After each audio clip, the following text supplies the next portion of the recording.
Queridos irmãos, queridas irmãs, muito boa noite nesta sexta-feira maravilhosa que nós nos encontramos. Hoje, aqui no Jesus em Família, teremos a honra de estar com pai e filho.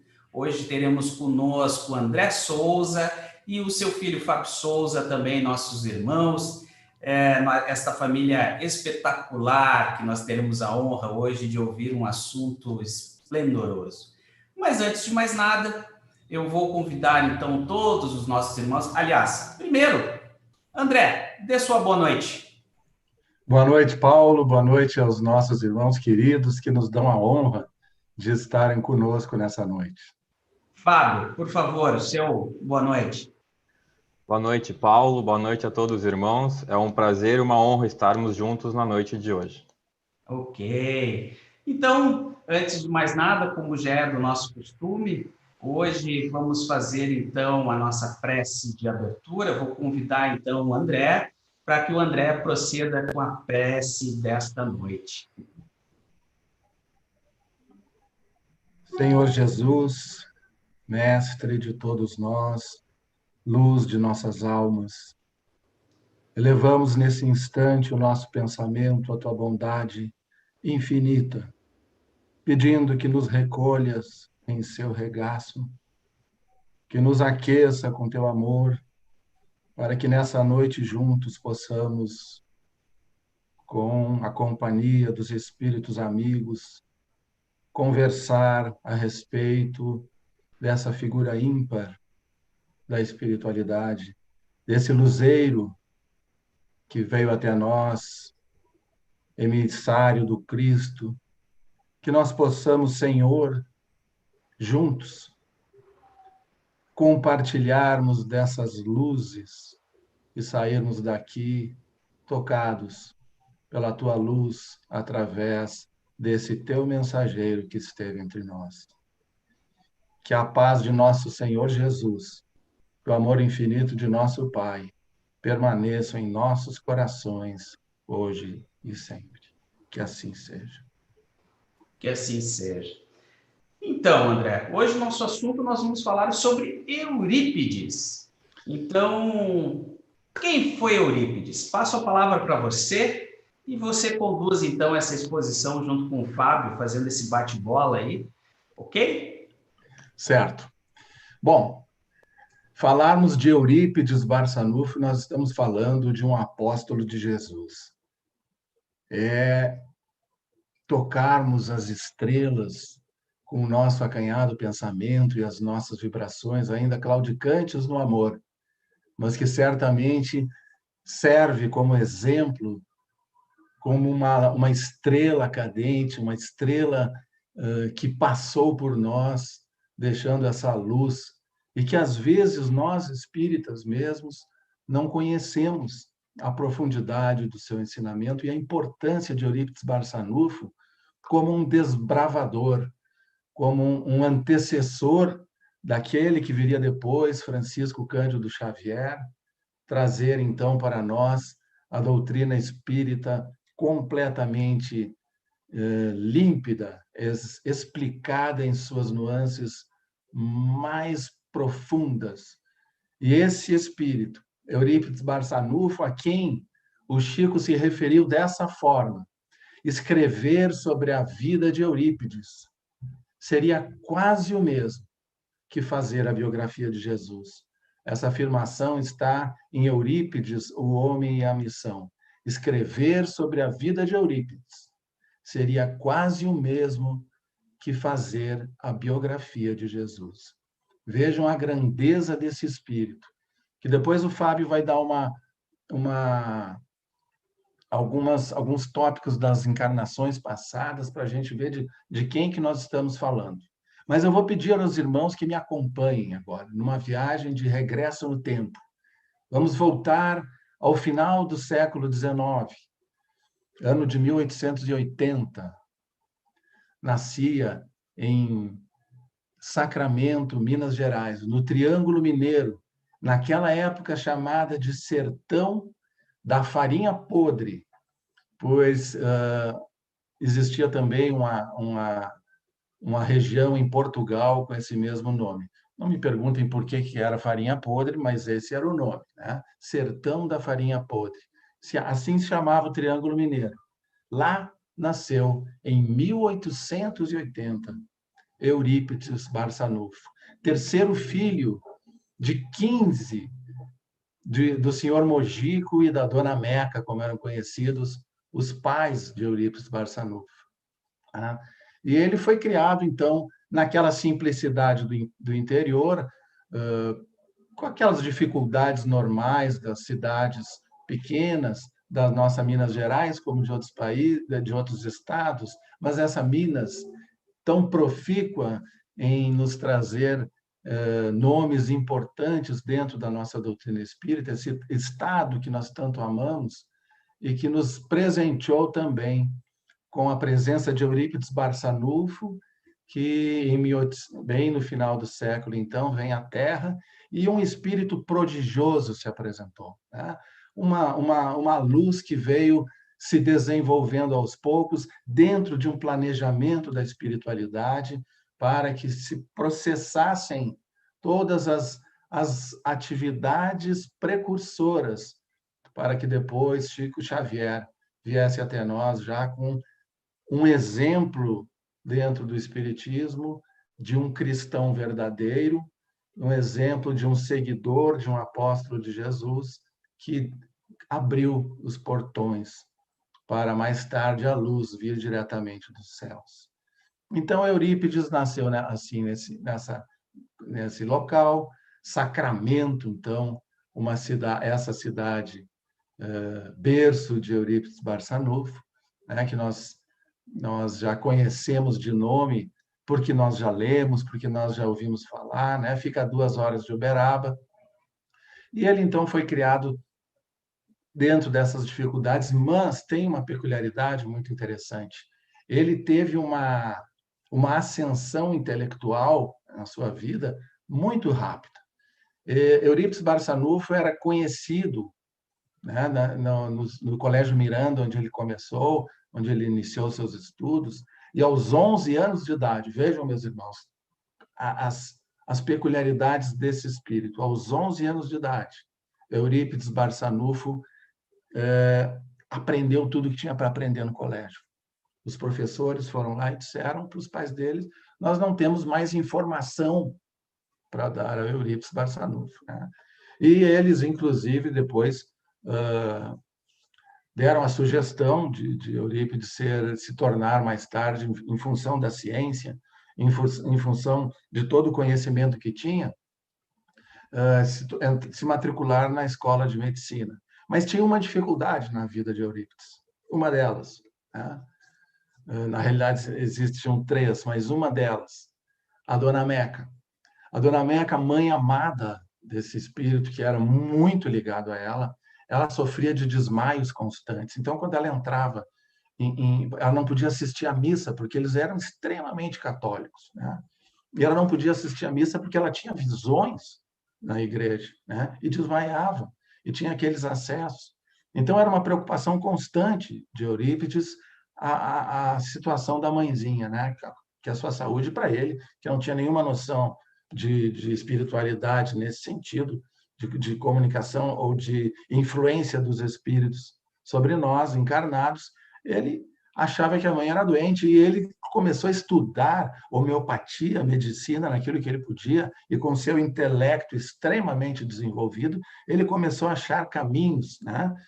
Inclusive, quando seu pai hospedou um homeopata no local, ele tomou contato com a homeopatia, começou a estudar profundamente e fazer remédio.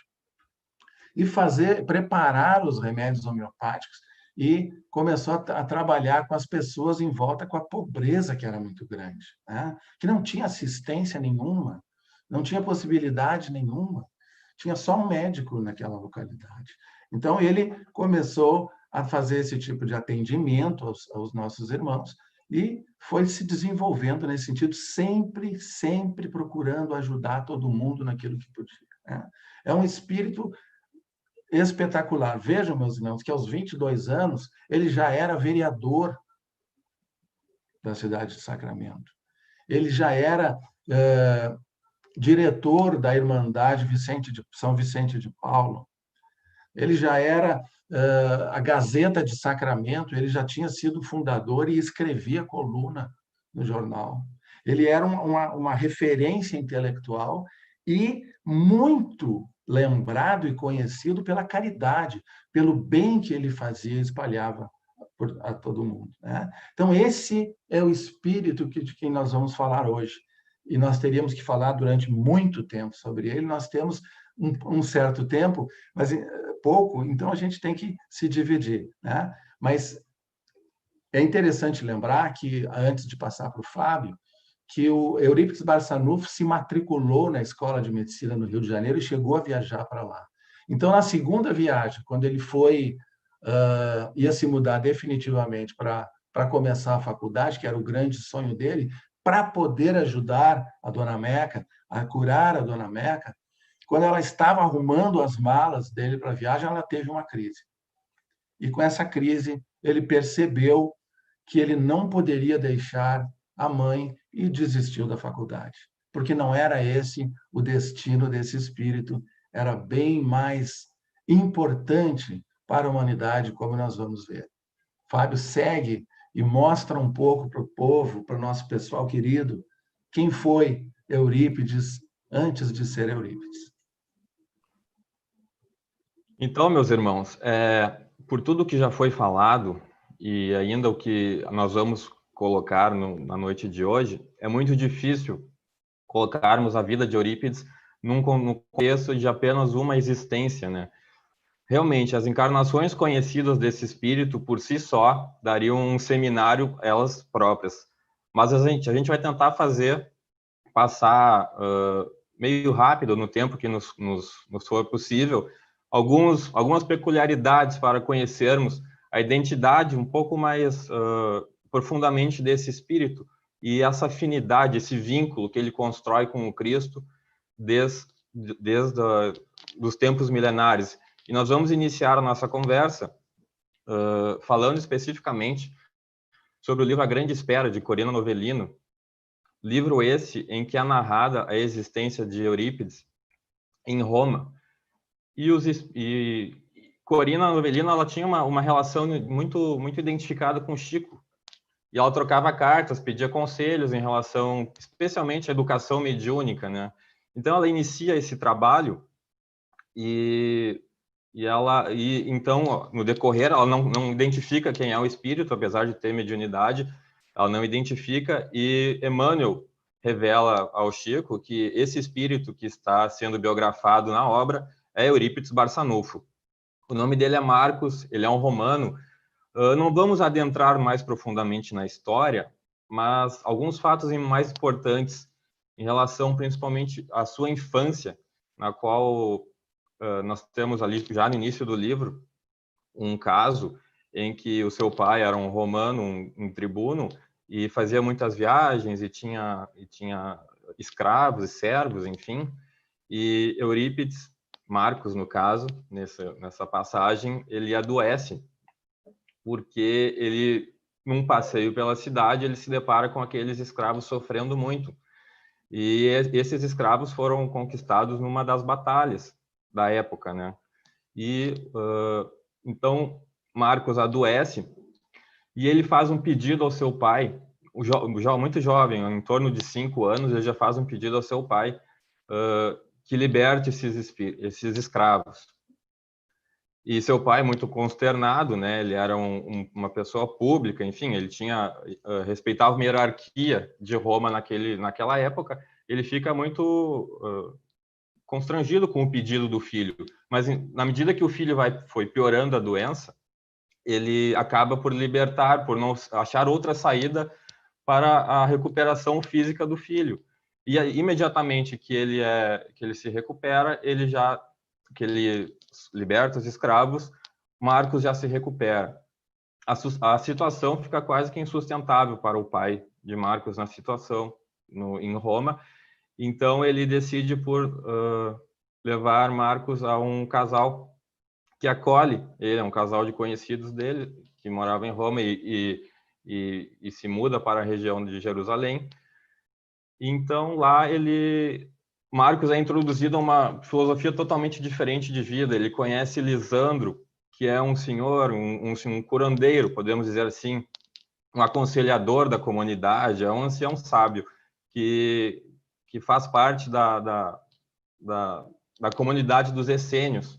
Então, Marcos, assim que cresce, ele sai dessa casa do casal e vai ter uma convivência com os essênios. Mas a grande expectativa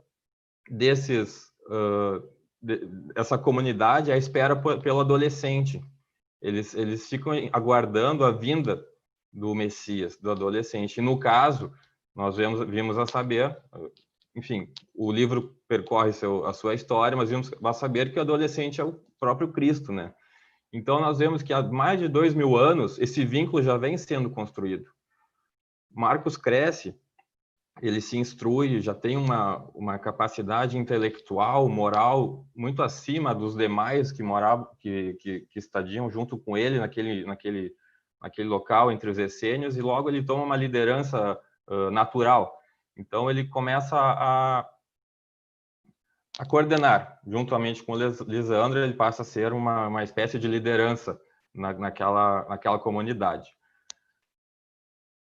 Com o decorrer da história, enfim, com as instruções do adolescente, com tudo aquilo que ele traz de novo, né, daquela doutrina que os essênios eram muito concentrados na sua comunidade, então ele aconselha a que aquilo se expranja para todos os lados, né, que leve aquela mensagem de amor, de caridade, de devotamento ao próximo para as comunidades afins, mais próximas.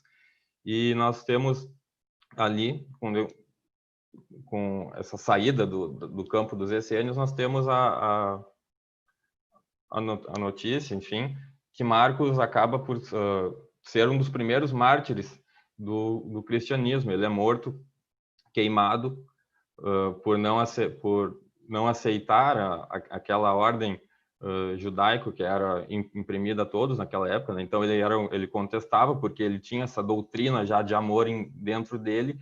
Então, ele acaba por se tornar o primeiro dos mártires do cristianismo.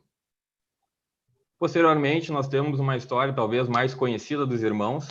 Fábio, só lembrando aqui, tem mais um personagem aí, né? Importante, né? Entre os essênios, que vai depois aparecer na vida do Eurípides, que é bom a gente lembrar, né? Sim, depois nós vamos retomar todos eles e todos eles têm uma ligação com essa vinda de Eurípides e uma participação. No livro Ave Cristo, né, da psicografia de Chico Xavier, por Emmanuel, nós temos Eurípides na figura de Rufo, que é um escravo que vivia na região de Lyon, o que hoje é Lyon, na França, né? Mas não vamos adentrar muito na história em si, mas nós temos a notícia ali de que ele acaba por ser sacrificado por não abjurar o Cristo, né? Era uma celebração a Cíbele, que é a mãe dos deuses romanos. Então, e como ele era um escravo notadamente cristão e era sabido que ele era cristão, ele não abjura o Cristo por manter sua fidelidade com o mestre. E naquele momento ele, como fazia parte da celebração, né? E os patrícios orgulhosos não poderiam aceitar que um escravo não abjurasse o Cristo para ceder aos caprichos da época, né? Muitos voltados aos deuses pagãos. Então, ele acaba por ser sacrificado em frente à sua família, naquele momento. Ele é atado a um cavalo que sai galopes pela rua, né? Mas antes disso, na frente de seus filhos, ele tem a notícia de que enfim, como a família foi herdada por um outro cidadão, esse outro cidadão lhe dá a notícia de que ele também era cristão e que então ele poderia fazer o desenlace em paz. Então, Eurípides, mais uma vez, martirizado como Rufo, escravo, uma vida simples, mas novamente devotada a Cristo. Então, nós vemos que esse laço já vem sendo construído há muito tempo, né? por isso que nós pegamos a vida de Eurípides, e muito cedo ele é muito devotado aos seus afazeres na igreja. Ele tem realmente muitas atribuições na igreja católica, que era a fé que a sua família tinha como no momento, né? Na verdade, naquela época, qualquer cidade do interior praticamente conhecia apenas a religião católica, né? Então era costumeiro, é cultural as pessoas praticarem o catolicismo. E ele era muito devotado nas suas tarefas, né? Contam a história, inclusive tem um documentário muito interessante de Oceano Vieira de Mello, que Eurípides, quando criança, ele se escondia dentro do púlpito do padre para ouvir as missas, né? E quando ele ia embora da igreja, ele não dava as costas, então, por respeito, então ele caminhava de costas quando se dirigia para fora da igreja, né? São fatos que podem passar batido, mas uma criança de 5 anos ter essas atitudes realmente chama atenção. Uma outra encarnação, também conhecida, revelada no livro Tormentos da Obsessão, pelo espírito Manuel Filomeno de Miranda, pelo Divaldo Franco, é a do filósofo suíço Johann Caspar Lavater, menos conhecido, acredito, dos irmãos, mas que tem um caráter muito importante, especialmente nessa construção da cultura de Eurípides, porque ele teve acesso às mentes mais desenvolvidas da época. Ele teve acesso a Goethe, a Pestalozzi que depois vai sofrer inflige nele uma influência muito grande em relação às suas práticas de ensino, né, que depois nós vamos comentar um pouco mais sobre o Colégio Allan Kardec, mas que tem uma influência muito grande. Ele tem contato com o Mesmer, que é o precursor do mesmerismo, né, que é o magnetismo animal. Então ele está no centro do mundo naquele momento. Então ele tem desenvolvimento intelectual gigantesco, o que nos dá a noção porque tão cedo também ele adquiriu essas faculdades intelectuais nessa encarnação, né? Realmente, muito cedo ele se torna mais do que um aluno, um monitor, que seria mais ou menos nos dias de hoje isso, um monitor das aulas. Então ele auxilia os professores a ensinar os seus colegas o que ele muito rápido já aprendeu. Então ele é difícil pensarmos em apenas uma encarnação, né? É necessário que façamos uma linha no tempo e é uma alegria nós termos esses fatos revelados para podermos juntos traçarmos essa linha e concatenarmos os pontos, né? Não tem um fio solto no meio dessa linha temporal. Então, um fato realmente bastante importante de Johann Caspar Lavater são as cartas que ele trocou com a imperatriz da Rússia, Maria, que inclusive Kardec publicou, né, na Revista Espírita, em 1866, essas cartas estão publicadas, e que elas trazem conteúdo moral que acredito que se os irmãos procurarem, e aconselhamos que procurem, porque elas são muito interessantes, os irmãos vão ter a ideia de que estão lendo tratados espíritas atuais, ou pelo menos do tempo como se fosse escrito por Kardec, quase. Eles são realmente magníficos e, na verdade, ele recebia de um amigo dele que era médium, né? Então ele se encontrava com esse amigo, Johann Caspar Lavater, se encontrava com esse amigo e ele psicografava as mensagens do seu espírito protetor. E ele trocou essas cartas com a imperatriz Maria da Rússia, e realmente são de um conteúdo para a época totalmente atemporal, mas mais uma vez nós temos a noção de que ele vem preparando esse terreno há muito tempo, né? Ele vem, enfim, semeando essa terra, ele vem trazendo ensinamentos que para a época, especialmente nessas cartas, nós não temos nada parecido, mas que se fosse no tempo de Kardec, seria como se tivessem sido recebidas numa mesa mediúnica, né? De fato foram, mas não com o ensino balizador dos espíritos por trás. Então tem ali conteúdos belíssimos de assuntos profundos em relação à vida após a morte, né? A morte que se sabe, o sentido da vida, e aconselho os irmãos também a procurarem essas cartas. Eu sei que no livro O Porquê da Vida de Leon Denis, ele publicou essas 6 cartas, né? E é realmente muito interessante, porque nós trazendo todos esses fatos que realmente, dentro desse tempo que nós temos na noite de hoje, fica meio curto, mas que trazendo toda essa bagagem que Eurípides, que esse espírito que foi Eurípides, que ele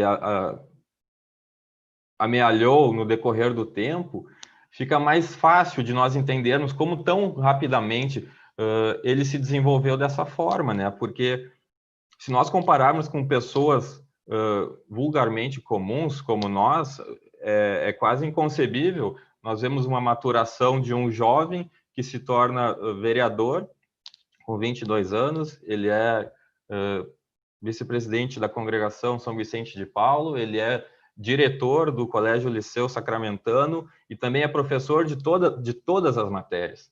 Então, ele tem um conhecimento, assim, claro, readquiriu isso tudo nessa encarnação, né? Ele tinha um francês muito fluente, que ele aprendeu no Colégio Miranda.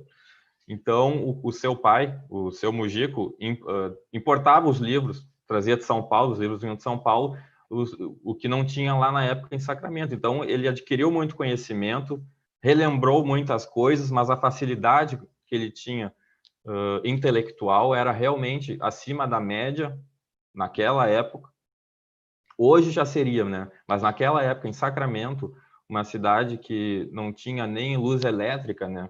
Nós temos que contextualizar isso, trazendo toda essa bagagem que traz esse espírito, para que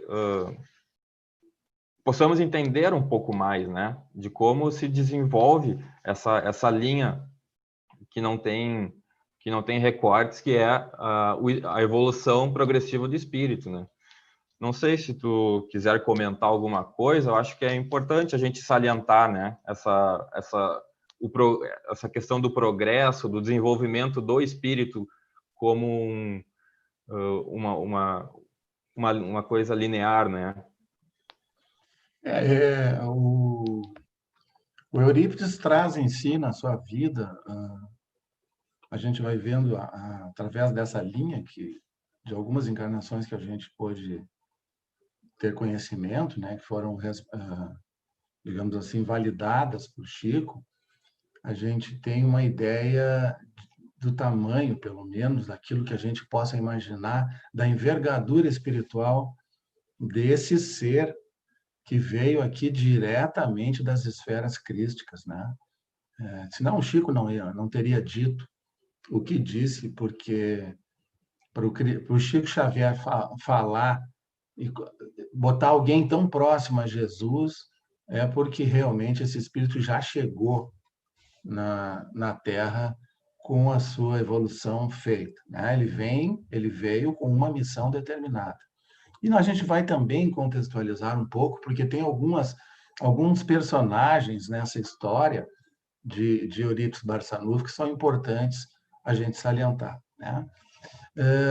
A 14 quilômetros de Sacramento tinha uma fazenda muito grande, de 8.000 alqueires, que era chamada Fazenda Santa Maria. A Fazenda Santa Maria se mudou para lá o tio Senhor, ou Senhor Mariano, como eles chamavam, né? Ele era tio de Eurípides Barçanufo, irmão da dona Meca, e ele, logo que foi para lá, ele percebeu que tinha uma correria na cidade, existiam fatos acontecendo diferentes. Para nós, hoje, a gente poderia dizer, não, aquilo é feito com ectoplasmia, efeitos físicos e tal, mas na época, o que estava acontecendo? Eram coisas assim, absolutamente, como eles diziam, do demônio. Ou seja, pedras, mas era assim, chuva de pedra que caía nos telhados e não tinha chuva e não tinha pedra de lugar nenhum. As pessoas chegavam a se proteger achando que ia cair o teto em cima da cabeça. Objetos voando, gente batendo na porta quando ia abrir, não tinha gente nenhuma, né?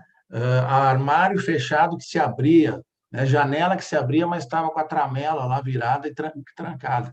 Então, era um Deus nos acuda, estava um pandemônio na cidade, na aldeia, né, de Santa Maria, que moravam algumas famílias. Inclusive, então, a partir dali, o tio Senhor, que teve sempre uma certa mediunidade, mas era extremamente materialista, o que era uma coisa difícil naquela época, como o Fábio disse, o catolicismo era uma coisa assim natural, todo mundo era católico. Então, ele se distinguia, aparecia por ele ser absolutamente ateu e materialista, né? Ele não tinha nenhum vínculo com a espiritualidade, mas ele tinha o que ele chamava de o protetor. Então, as pessoas conheciam muito ele por ele achar coisas perdidas, né? É muito interessante, porque tinha uma vez, quando ele trabalhava num armazém que ele tinha ali, foi alguém lá e deu para ele um facão e disse assim: olha, senhor Mariano, guarda para mim esse facão, que ele é de grande estima para mim. Eu tenho muito carinho por esse facão, guarda para mim. Ele guardou. Aí o rapaz viajou, voltou, meu facão. Aí ele foi lá onde ele tinha guardado na gaveta. Onde é que está o facão? Sumiu. Não tem mais facão. Aí ele pensou assim. Aí ele foi lá e disse para o rapaz: eu não sei onde é que está o facão, onde eu botei não está mais. Mas como? Eu lhe disse que o facão era de estima, vá dar conta do facão. E ele ainda pensou: meu Deus, será que eu vou ter que matar ou morrer por causa de um facão? Quando ele disse isso, ele estava sentado na escrivaninha, o braço dele pegou um lápis, a sua revelia, ele nada sabia e nada sentia, a não ser que ele ficou de espectador, olhando o braço escrever aonde estava o tal facão, embaixo de um cesto, guardado, porque tinham feito uma limpeza na casa dele, lá nas gavetas, e botaram lá no fundo, guardado, tal facão, que ele foi lá, achou e deu para o rapaz, né? Outra vez, chegou um comprador de porcos na cidade, que era uma cidade rural, toda a economia baseada em agropecuária. Então, foi lá um comprador de porcos comprar, separou os porcos, tudo, que ele, na hora de pagar, onde é que está o dinheiro? Sumiu, não estava mais no bolso. Aí disseram para ele: se perdeu, vai lá no senhor Mariano, que ele dá um jeito. Chegou lá, ele disse: ele não gostava muito, eu não sei, não, só se for protetor. É o protetor, ele já dizia: é o protetor, é o protetor. E aí ele foi escrevendo e disse que lá atrás, do outro lado do riacho, embaixo dos galhos de uma árvore, tá lá o dinheiro. Aí o espírito ainda escreveu: só que está faltando um pouco porque a água levou, né? Então, esse era o senhor Mariano, com uma enorme de uma mediunidade, né? Mas chegou lá, não conhecia a doutrina espírita nem nada, né? Chegou lá, então tinha essa coisa do demônio, porque coisa se mexendo, voando, objeto voando e pedra no telhado é coisa do demônio. E aí eles acharam: se é coisa do demônio, é com a doutrina espírita. Então vamos resolver com a doutrina espírita, porque isso é coisa que é de demônio, e a doutrina espírita. Aí ele ficou pensando que ele tinha conhecido, numa outra cidade próxima, né, chamada Paineiras, um espanhol chamado Frederico Peiró, que a gente conhece como uma também figura importantíssima da doutrina espírita. Esse Peiró era espírita, então poderia dar conta desse negócio, porque ele não sabia realmente como lidar com aquilo. Foi até lá, falou com o Peiró veio. Inclusive, gente, hoje a cidade de Paineiras se chama Peirópolis, em função de Frederico Peiró, que depois, devido à sua grande obra de caridade na cidade, recebeu, então, o nome, a cidade, em sua homenagem. Chegando na Fazenda Santa Maria, o que aconteceu? Viu aquela coisa toda, vamos fazer só concessão. fizeram a tal sessão, né? E aí se manifestou numa dessa sessão, em 28 de agosto de 1900. Olhem a data. 28 de agosto de 1900, Bezerra de Menezes, que desencarnara em 11 de abril de 1900. 4 meses depois, estava Bezerra de Menezes dando início ao Espiritismo em Sacramento.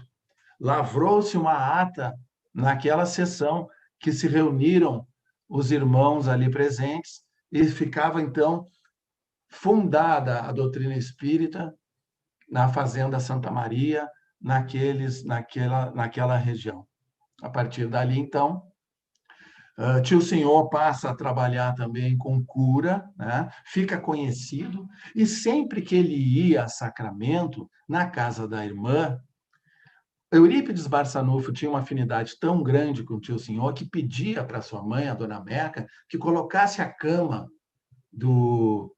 para que ele dormisse, não no quarto de hóspedes, mas no quarto dele, para que eles pudessem conversar. Então, quando o Eurípides ficou sabendo que ele agora era espírita, tentava demovê-lo da ideia de a todo custo, mas isso é coisa do demônio, não, sempre com argumentos muito profundos, e a intelectualidade do Tio Senhor era muito acanhada em relação a Eurípides Barçanufo, que o Fábio já deu uns toques aí a respeito da sua intelectualidade.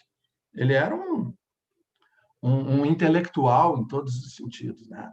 E o Tio Senhor não conseguia acompanhar esses raciocínios, então ele ficava meio sem palavras. Mais uma vez, antes disso um pouco, ele ganhou um livro depois da morte do Leon Denis. Vejam, né? Então, com esse livro, ele foi à casa da sua irmã, passa a dormir lá e disse: olha, eu não tenho mais como conversar contigo, porque eu não tenho argumentos para te dar, né? Mas eu tenho aqui um livro. E aí eu vou te dar, tu lê o livro e depois a gente vê o que tu tem para me dizer sobre isso e ver se essa doutrina é realmente de Satanás, né? Eurípides pegou o livro, abriu, onde dizia dedicatória.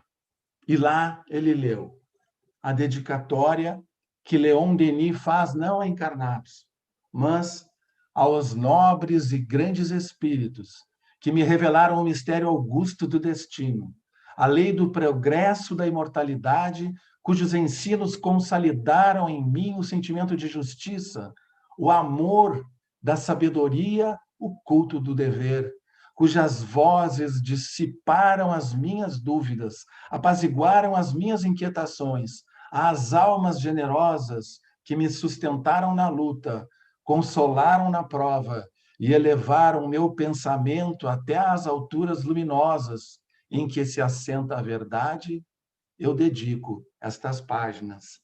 Então, já prendeu a atenção dele, ele leu. O Tio Senhor, o senhor Mariano, saiu porque ele tinha que atender muita gente. Ele era conhecido já pelas curas, pelos remédios, por tudo. Então, quando ele chegava, vinha gente pedir. Então, ele foi atender um, foi atender outro, voltava para casa, o Eurípides lá, lendo. Não falava nada, só lia.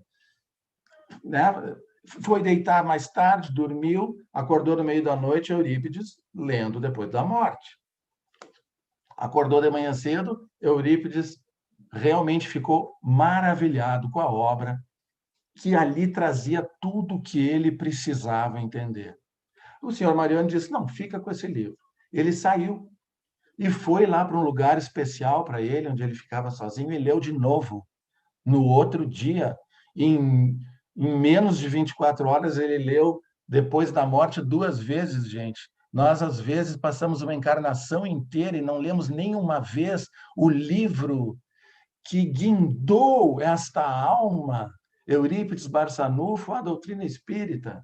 Vejam, essa obra gigantesca de Leon Denis, que começa depois da morte, que em um dia ele leu 2 vezes. Então, acho que está na hora de nós também já lermos. Bom, a partir daí, um novo horizonte se descortinou, né? Só que tinha uma coisa. Isso, a doutrina espírita em si era uma coisa, mas a comunicabilidade com os espíritos era outra, que não entendia muito bem. Naquele tempo, algum tempo antes, é bom que a gente diga, naquele tempo era proibido que leigos lessem a Bíblia. Então, ou a pessoa era religioso oficialmente, ou não tinha acesso à Bíblia. Mas o padre Maia, da cidade, deu uma Bíblia para Eurípides, porque Eurípides era diretor do liceu onde o padre ensinava. Ele também ensinava, né? Então, vejam, o Eurípides estava acima dele, e ele conhecia a capacidade intelectual para decifrar, para entender aquilo que a Bíblia dizia, e Eurípides leu e entendeu tudo, menos uma coisa: o Sermão do Monte. As bem-aventuranças, ele não tinha jeito de entender como é que era aquilo, que a pessoa tinha que fazer tudo aquilo, e nessa vida e tal. A reencarnação, para ele, dentro do contexto do livro, ele já entendeu, mas aquilo não parece que não, ele não absorvia muito. As bem-aventuranças ficaram de todo o Novo Testamento, que foi no que ele se deteve, ficou em aberto, digamos assim, né? E o senhor Mariano convidava ele, então, porque já tinha sessão espírita lá na Fazenda Modelo, perdão, na Fazenda Santa Maria, onde ele dirigia o trabalho, e ele convidava, então, o Eurípides para participar, e ele nunca ia, até que um dia foi. Ele disse, tá, eu vou, né?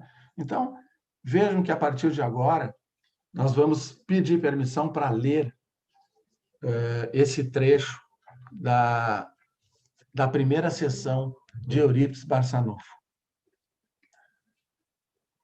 Eurípides Barçanufo e Mariano da Cunha Júnior, dias depois, seguiram a cavalo para Santa Maria, conversando sobre os diversos aspectos da doutrina espírita. Quando chegaram já à enorme porta rústica da casa de Honorato Ferreira da Cunha, onde se realizava o trabalho, havia sido retirada do batente e colocada sobre 2 cavaletes no meio da sala, servindo de mesa. Perdão. Quando chegaram, já a enorme porta rústica da casa havia sido retirada, tá? A sessão teve início com uma sentida prece feita por Delfim Pereira da Silva, que dirigiu os trabalhos. Mariano da Cunha Júnior entrou em transe e o espírito de Bezerra de Menezes disse, após cumprimentar os parentes. Vejam que estava cheio. Toda a população dali era espírita, mas tinham deixado 2 lugares. 2 lugares, para que os 2 chegassem e se sentassem. A espiritualidade já estava. E vejam que Bezerra de Menezes disse, enfim, Eurípides Barçanufo, você está entre nós. Louvado seja Deus. Alegre-se, meu filho, porque sua hora é chegada. Há entre nós um espírito de alta hierarquia que deseja falar-lhe, devo retirar-me. E, em seguida, manifestou-se através de Mariano da Cunha, outra entidade. Quem será? Pensou Eurípides Barçanufo. O espírito captou-lhe o pensamento. Sou eu, seu espírito protetor. Como se chama? Em minha última existência na Terra, deram-me o nome de Vicente de Paulo.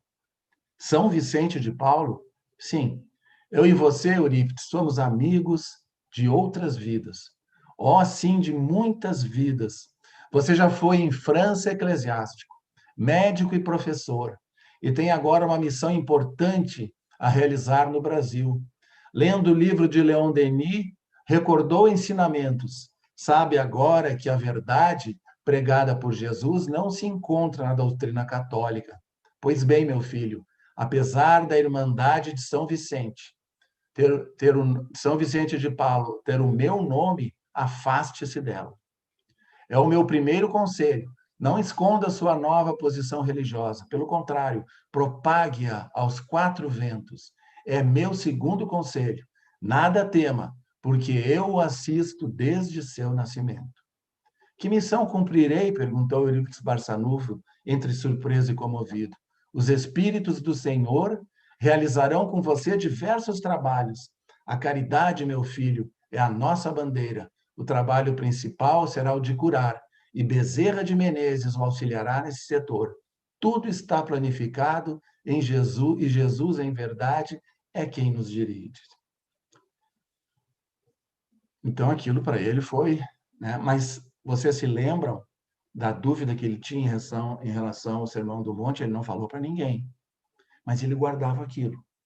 Recebeu esse espírito dessa envergadura, né? São Vicente de Paulo. E ele guardava, então, ele pensou com ele mesmo: se isso for verdade, então, pensou, eu quero que João Evangelista venha me explicar o Sermão do Monte. E aí, em seguida, levantou-se o Aristides. O Aristides era semi-analfabeto, um sujeito de um enorme coração, mas de poucas capacidades intelectuais, né? Mas uma grande alma. Se levantou e durante 2 horas ele explicou todas as bem-aventuranças em seus mínimos detalhes, com a profundidade que um espírito de alta envergadura poderia emprestar a essa explicação. E, no fim, o espírito se identifica João Evangelista. A partir daí, nosso irmão Eurípides Barçanufo segue a sua trajetória de espírita, assume, sai da Irmandade, né? Causa um furor na cidade, sai da Irmandade Vicente de Paulo, causa um furor na cidade, porque o que tinha acontecido, né? Inclusive, depois o pai dele pede a dona Meca que vá conversar com ele para ver se eles tenta tirar ele desse negócio de espiritismo, né? E ela foi. Outras 2 horas ele explicando para ela a doutrina espírita. Quando ela volta lá para o seu Mojico, ele diz: aí você convenceu? Eu não o convenci, mas ele me convenceu e a partir de agora eu sou espírita. E também se engajou no trabalho com Jesus. E a partir dessa nova etapa da vida dele, conta alguma coisa, meu filho, para os nossos irmãos, para a gente relembrar um pouco mais de Eurípides Barçanufo. Então, dentro desse contexto, né, que Eurípides vivia, porque ele tinha essas funções públicas, especialmente dentro da Igreja Católica, ele abandona realmente a congregação de São Vicente de Paulo, ele ainda é o diretor do Liceu Sacramentano, mas sofre uma represália muito grande da comunidade, não só da comunidade, mas também da sua família. E com o passar do tempo, e isso tudo foi avisado por São Vicente de Paulo, ele foi alertado que os amigos o abandonariam, que, inclusive dentro do seu lar, ele teria que enfrentar uma certa barreira contra essa sua nova conversão ideológica, que foi para o espiritismo, e na condição de diretor do Colégio Liceu Sacramentano, o colégio mais conhecido em Sacramento, era a escola central da cidade, né?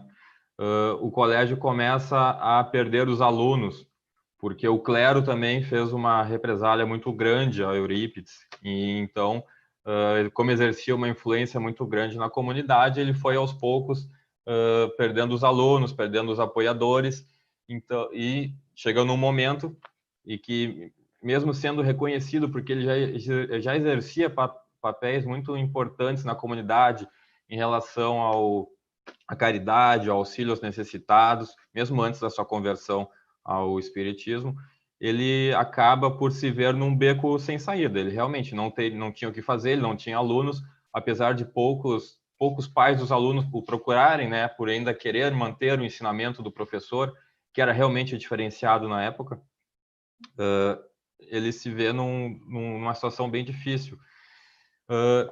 Eu peço permissão aos irmãos para ler um trecho do livro Eurípides, Homem e a Missão, de Corino Novellino, justamente sobre esse momento em que ele se encontrava.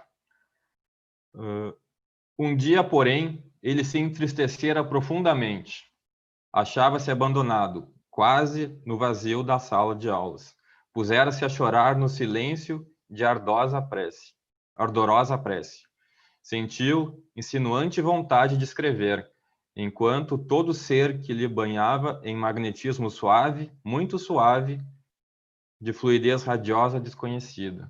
Um nome de elevado destaque das esferas superiores impusera-se-lhe aos canais intuitivos. Ele reage. Não pode ser. Não merece receber o beneplácito direto da entidade anunciada. Ou seja, ele já sentiu a grandeza do espírito na aproximação, mas, pela sua humildade, acabava por rechaçar a comunicação. Deixa o papel, julgando-se vítima de um embuste. Eis que uma força superior toma-lhe o braço e mecanicamente transmite pequena mensagem, mais ou menos nestes termos. Não feche as portas da escola. Apague da tabuleta a denominação Liceu Sacramentano, que é um resquício do orgulho humano. Em substituição, coloque o nome Colégio Allan Kardec. Ensine o Evangelho de meu filho, às quartas-feiras, e Ensine o Evangelho de meu filho, às quartas-feiras.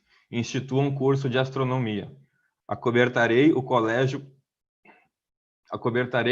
Allan Kardec sobre o manto do meu amor. A linguagem sublime da Santíssima derrama-se em todo o conteúdo da mensagem, onde opõe ela o selo de sua identidade através das vibrações do seu amor. No final, firma o documento precioso. Maria, serva do Senhor. Ou seja, meus irmãos, nós temos a dimensão do que representa Eurípides Barçanufo. Uma comunicação direta de Maria, realmente não é para qualquer espírito. Ele assim funda o Colégio Allan Kardec, institui todas as diretrizes que por ela foram sugeridas, institui curso de astronomia. As quartas-feiras era o dia em que eram ministradas as aulas do Evangelho, segundo o Espiritismo, do Livro dos Espíritos.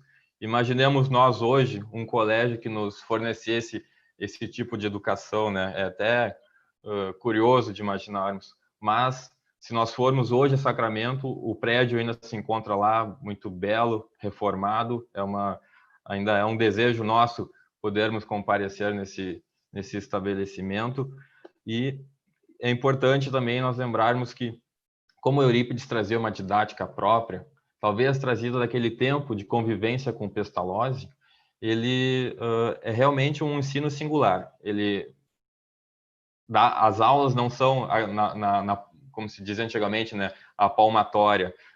E realmente as crianças daquele tempo apanhavam na palmatória, né, quando se comportavam mal. Mas não, ele tinha uma didática de ensino e compreensão da capacidade capacidade intelectual que o aluno tinha de aprender. Realmente, assim, naquela época já era uma situação bem diferente, e hoje ainda é, né? Nós podemos ter a dimensão da singularidade que era o ensino desse colégio. Então, praticamente ao mesmo tempo, ele funda isso foi em 1907, né, a fundação do Colégio Allan Kardec. Mas, praticamente ao mesmo tempo de sua conversão, ele funda o Centro Espírita Esperança e o Grupo Espírita Esperança e Caridade. E ali na primeira manifestação, nome esse que foi sugerido na primeira sessão por Bittencourt Sampaio. E, mais uma vez, Bezerra de Menezes se manifesta. Bezerra de Menezes, pelo que temos conhecimento, através de diversas manifestações, era aquele personagem Lisandro do livro A Grande Espera, aquele personagem que conduziu Marcos entre os essênios, e conduziu desde a sua infância. Então, nós vemos que esses laços que se criam nas vidas não se quebram, eles se fortalecem. Agora, Dr. Bezerra, um espírito desencarnado e recém-desencarnado, ele tinha desencarnado há pouco tempo, ele passa a instruir diretamente Eurípides na sua tarefa, especialmente assistencial, na sua farmácia, porque ele também é um homeopata. Então, ali, praticamente junto do grupo espírita, ele cria a farmácia e passa a prestar assistência aos necessitados mais diretamente. De 1907 a 1912, ainda se elege vereador por 2 mandatos. Interessante que no segundo mandato, por uma ordem do então presidente de Minas Gerais, houve uma situação em que os deputados estenderam seus mandatos pelo dobro do tempo.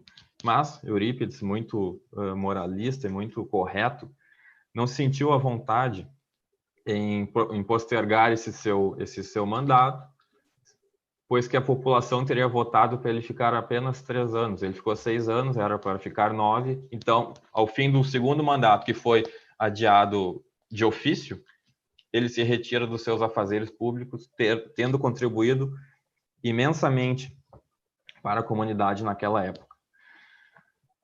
No decorrer do tempo, ele também seguiu sofrendo as perseguições, mesmo prestando um auxílio caritativo a todas as pessoas que o procuravam, sem a noção de rechaçar qualquer um que houvesse por pedir auxílio. E ele tem alguns casos bastante interessantes dentro dessa luta persistente do clero contra a sua nova religião. Na verdade, essa nova filosofia de vida que era a doutrina espírita, né? Então, foi trazido um padre de Campinas que tinha uma fama muito grande em ser um grande debatedor. O nome do padre era Feliciano Iag, e de pronto já foi feita uma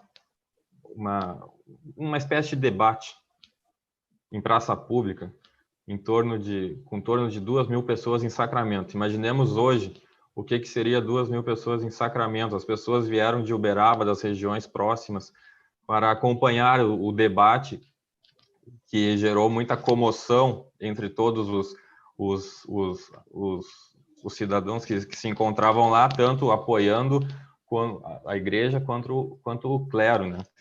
Então foi feito esse debate. Desculpa. Foi feito esse debate.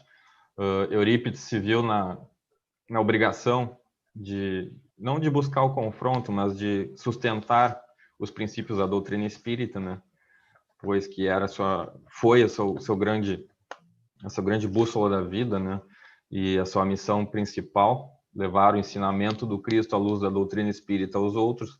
Então ele, em alguns argumentos ali que foram publicados inclusive em jornais, ele acaba por dissuadir a opinião do padre, especialmente a opinião popular. Ele sai carregado pelas pessoas até a sua casa. Mas ainda que constrangido pelo momento, ele, no final do embate, ele dá um forte abraço no padre Iag, mostrando mais uma vez a sua humildade, ainda que constrangido por depois ser carregado, ele rechaça aquele comportamento e segue a sua vida normalmente. Mais uma vez, ele passa por um momento de extrema dificuldade em relação aos seus afazeres, pois que ele tinha a farmácia. Ele foi acusado de praticar a medicina informal, praticar a medicina sem ter os títulos correspondentes e necessários, porque ele, por causa do seu tratamento aos médicos, aos necessitados e aos aflitos. Então ele foi intimado, né, a prestar depoimento. Essa denúncia veio de Uberaba. Nós temos o conhecimento que tem algumas questões comerciais em relação a isso, mas não só essa, tem um envolvimento também de interesses locais para ver essa figura de Eurípides abatida. Então, ele se dirige ao Paço Municipal, dá o seu depoimento e já sai do seu depoimento com a sua malinha, porque ele estava saindo dali e ia direto atender os doentes. O que aconteceu durante o processo, uma coisa bastante interessante, houve uma disputa entre os jornais locais. Os jornais de Uberaba atacando Eurípides e uns jornais de Sacramento na sua defesa. No livro Subsídio, para a história de Eurípides Barçanufo, de Inácio Ferreira, nós temos ali publicados pelo menos 30 dessas mensagens a favor de Eurípides Barçanufo, de pessoas agradecendo, de pessoas corroborando com a sua tarefa. Então, nós vemos que ele infligia nessas pessoas esse sentimento de amor, de fraternidade, né? Eurípides atraía, ele tinha essa vibração que nós encontramos em poucos espíritos, mas que quando nos deparamos, como é a figura de Chico Xavier, quando é a figura desses vultos, não só da doutrina espírita, mas de caridade, Eurípides transformou a sua vida num tratado de caridade, né? Então, ali, ele angariou muitas amizades. O que aconteceu, mais interessante ainda, é que esse processo foi passando na mão de juiz para juiz, e todos eles, de algum momento, eram suspeitos para julgar a causa. Então, chegava em um, ele dizia, eu não posso julgar, porque seu Eurípides, como eles dizem em Minas, seu Eurípides ajudou a minha família. E aí passava para o outro. Eu também não posso ajudar, porque seu Eurípides curou minha mãe. Então, foi passando assim, até que prescreveu o prazo, e o processo passou a não existir. Mas, durante esse período também, Eurípides sofreu muito, né? Porque teve que se deparar com essas situações ainda muito difíceis que o mundo impõe a ele, né? Nós temos uma passagem também, se os irmãos me permitem a leitura. Fábio, querido, vou te interromper, querido. Já estamos aí com mais de 1 hora de palestra. O assunto está muito gostoso, muito curioso, as histórias são ótimas. Eurípides é um grande exemplo, isso está mais do que claro, mas infelizmente, pelo passar do tempo, a gente precisa já caminhar para o seu encerramento. Então, Fábio, eu vou devolver a palavra para você, mas vou pedir com muita gentileza, com muito carinho, que você vá tecendo os últimos comentários a respeito de Eurípides, para que você encerre o seu pensamento e deixe a sua mensagem. Depois, então, a gente passa para o André, e o André também vai tecendo os seus comentários finais, infelizmente, em virtude do tempo, tá? Mas, realmente, tá excelente, tá? Por favor, a palavra é sua novamente, Fábio. Realmente, é uma missão quase impossível, né? Falar de Eurípides em 50 minutos, 1 hora, realmente, eu vou colocar um oceano num copo d'água, né? A gente tenta, de certa forma, resumir, mas é que os assuntos vêm nos tomando e a gente acaba se passando um pouco no tempo. Então, nos encaminhando para o encerramento, porque realmente não vai dar tempo da gente falar o que preparamos e gostaríamos, mas nos encaminhando para o encerramento, eu vou citar um trecho de um livro que tem uma importância fundamental para a doutrina espírita, que é Paulo Estevão, onde Paulo, nas suas primeiras peregrinações, sai com Barnabé, e aí ele diz o seguinte: compara o evangelho a um campo infinito que o Senhor nos deu a cultivar. Alguns trabalhadores devem ficar aos pés dos mananciais, velando-lhes a pureza. Outros revolvem a terra em zonas determinadas. Mas não há a dispensar a cooperação dos que precisam empunhar instrumentos rudes, desfazer cipoais intensos, cortar espinheiros para iluminar os caminhos. Eurípides foi esse personagem. Desfez os cipoais da ignorância de onde ele estava, preparou os caminhos, trouxe o evangelho de Jesus de uma forma totalmente balizada pela doutrina espírita, naquela região do Triângulo Mineiro, onde nós temos tantas personalidades importantes, como Eurípides, como Cairbar Schutel, em Matão, na cidade de São Paulo. Então, fica a mensagem para nós de um exemplo. Eurípides foi um evangelho vivido e não falado.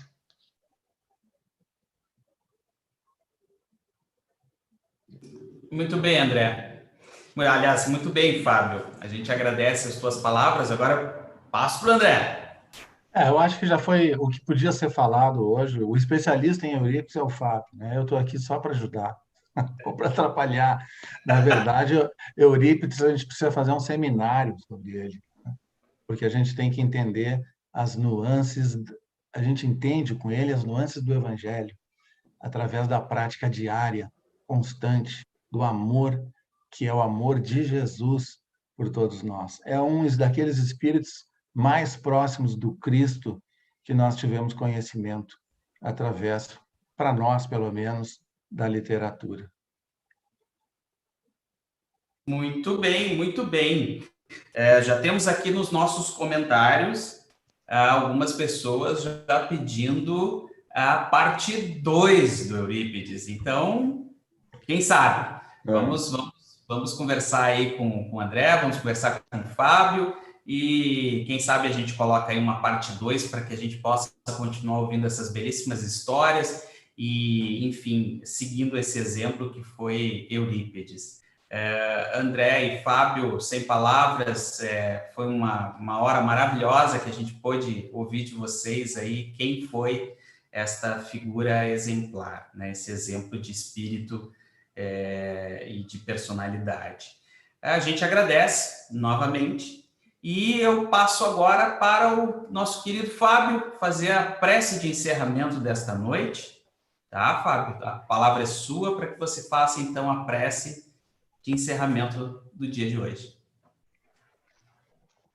Elevando o nosso pensamento a Deus, nosso Pai, a Jesus, Divino Mestre, agradecemos, Senhor, mais uma vez pela oportunidade do trabalho realizado na noite de hoje, especialmente a esse irmão amado que nos auxilia nos nossos momentos de mais dificuldade, espírito da Pleiade do nosso Mestre Jesus, Eurípides Barçanufo, que nos ajude, Senhor, a superarmos as nossas dificuldades, que possamos a cada dia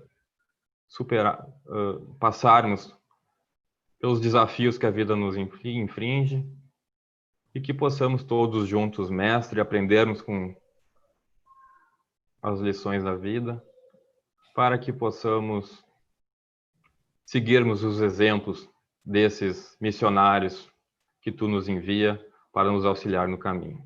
E dessa forma, damos por encerrado o trabalho da noite de hoje. Que assim seja. Que assim seja. O André hoje preparou um material especial para a gente poder encerrar a palestra de hoje.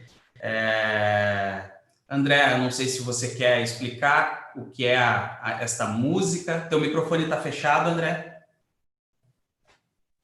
É uma música só para encerrar, eu acho que ela por si só já tem uma beleza e uma vibração que a gente vai ficar só ouvindo, na verdade. Uma boa noite a todos, fiquem com Deus. Isso aí, boa noite, Fábio, boa noite, André, meus queridos. Boa noite.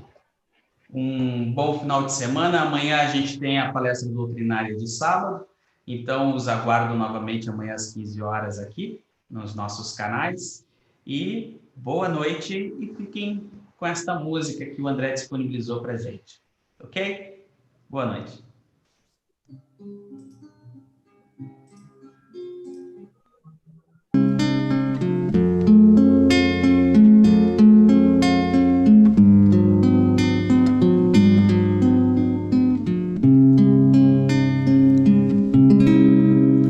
Olho no céu, vejo uma luz nos convidando ao silêncio.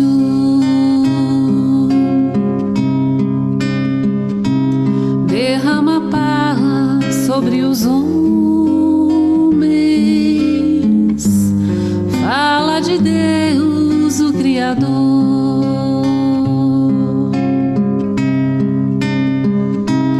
Desce entre nós os aflitos, nos conclamando a verdade, mostrando-nos o caminho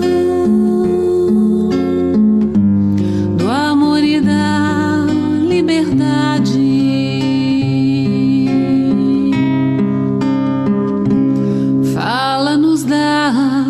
fidelidade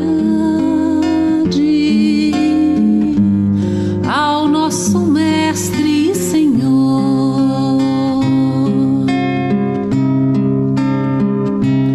Mostra os nossos compromissos, nos agasalha com amor.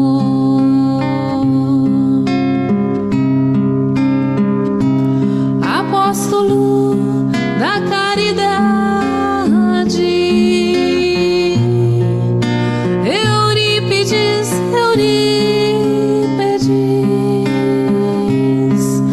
falar de ti na terra é falar de Jesus.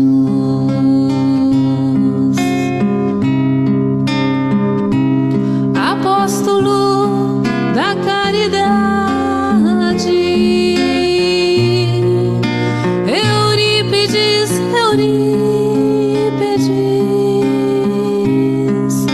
falar de ti na terra